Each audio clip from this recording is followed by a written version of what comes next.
Ladies and gentlemen, boys and girls, what is going on? My name is M1K3 and welcome back to daily upload number 5. Today, I'm making a video that I wish I could watch back in the day, because being great in creative, but not so much in game, is a frustrating problem for a lot of highly talented players that unfortunately don't get to show off their skill in tournaments. Before we hop into that, 63% of you guys watching are not subscribed, so if you have been enjoying the videos recently, consider subscribing. Now, let's get into today's episode.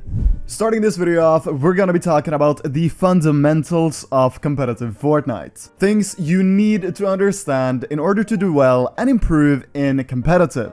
For a lot of uniquely talented creative players, the lack of understanding of the few fundamentals there are causing them to lose out on incredible tournament results. I can guarantee that some of you watching this video are much better fighters than some seriously high-level pro players. The difference, however, is the strategic understanding of the game. The first fundamental is learning how to loot and farm properly. If you want to become better in tournaments, you need to be a good looter and farmer. Having a solid planned out loot and farming route will drastically limit so-called unluckiness. It's not weird that you're losing in-game fights if you have 3 minis and 300 mats and your opponent has 6 minis and 1000 mats. Having more minis and more mats than your opponent gives you a lot of leverage in high-level competitive play. I am very effective at both looting and farming, and when I get into an off-spawn fight, I know that I more than likely have better loot and mats than my opponent. This instantly gives me an advantage.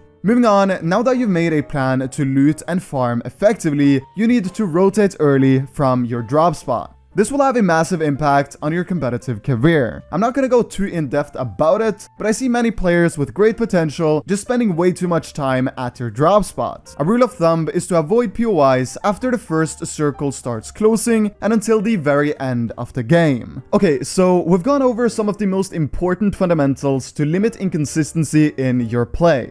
Let's talk about why you beat anyone in creative, but seem to only be slightly above average in real matches. Mental resources. When you play a real game or a tournament, there are so much more to focus on than in creative. When you play creative, all of the things you do happen pretty naturally. You don't really have to focus on anything else other than your opponent. And then suddenly, when you hop into a tournament, you need to focus on not spending too many mats, not wasting your shields, and of course, the biggest one, third parties. When you actively think about what you should and shouldn't do, your brain works at a fraction of the speed in comparison to something you've made a habit, or something that comes completely naturally. What does this mean? This once again shows that the more you play and get comfortable with in-game scenarios, the more natural and easy it will be to play and win fights. This really emphasizes the point that practice makes perfect. I can assure you that when Bugha plays tournaments, he doesn't actively think, now I'm gonna do a good right-hand peek. It all happens naturally and effortlessly as a result of thousands of hours invested into the game. This is exactly what makes you so great in creative.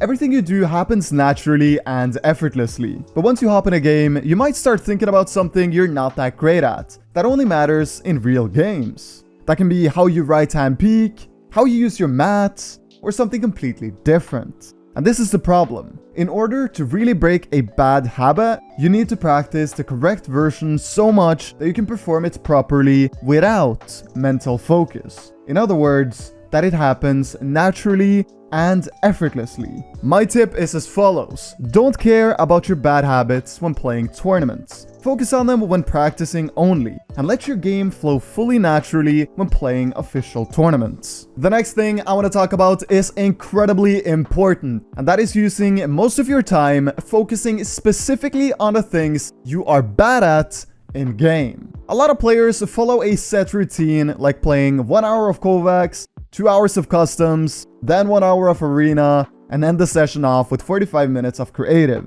And even though having routines like this will eventually, after a long time, make you a good player, it isn't necessarily what will make you a great player in the shortest time possible. Right now, I want you to answer these 2 questions. What are you best at in Fortnite? Think about it for a little bit. I would recommend pausing the video to really make sure you get the correct answer. And then secondly, what are you by far worst at?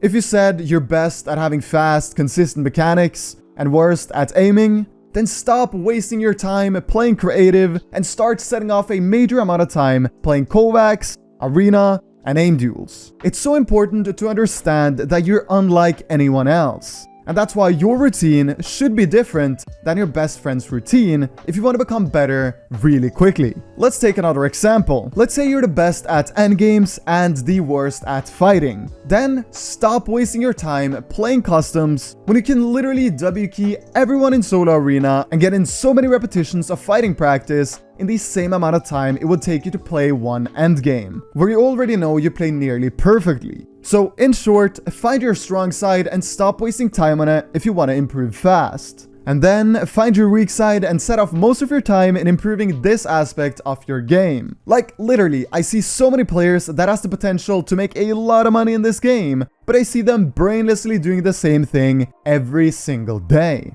Not thinking about how doing the same thing that you're already incredible at is simply just a waste of time. Your improvement curve will be so small when you do the same thing every day, in contrast to how exponential your improvement curve will be if you always seek out your weaknesses. This is also why so many people can't get over skill ceilings and skill caps. So to answer the question of why you can beat anyone in creative but not in game, it's because you allow your brain to work freely in creative. You trust yourself and you have confidence that you can beat anyone. The question that again leaves us with is, why does this trust and confidence not transfer over to real games? It's because you're the opposite in real games. You overthink and your brain is thinking manually, which means it works much slower. And because you don't allow your natural instinct to kick in like it does in creative, you are way more prone to make mistakes. So what I strongly recommend you guys to focus on is to allow yourself to play freely. Don't overthink and trust your instincts. Because the more you play and the more fights become more and more effortless, the easier it will become to start placing better and better in tournaments. Remember, Buga doesn't think about doing a perfect right-hand peek or hitting a max damage shot. These things happen naturally and effortlessly. With that said, guys, I really hope you found today's video useful. This is a video I really wish I had when I fully grinded competitive, like 12 hours a day back in the day, because the power of how you think actually matters more than you might believe. This was Daily Upload number 5, and my name is M1K3 Editz. Stay safe and take care.